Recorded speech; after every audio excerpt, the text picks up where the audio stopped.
बिस्मिल्लाहिर्रहमानिर्रहीम। मैं प्यारा पाक बात कर रहा हूँ धर्मपुरा लाहौर से। इसका नाम मुस्तफ़ाबाद भी है।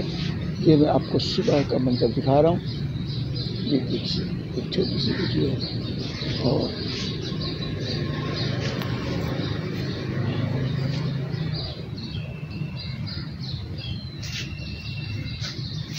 ये जनाब शेख मोहम्मद ज़करिया का मकान है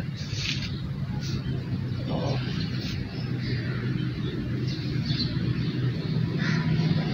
सूरज इस वक्त बहुत ज़्यादा बुलंद नहीं हुआ है, इसलिए शायद आपको ये मंजर बहुत वाज़ेह नज़र ना आए। तो फिर भी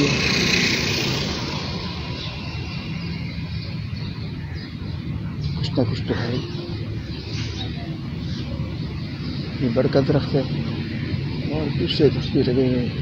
ये रेलवे लाइन के पार जो है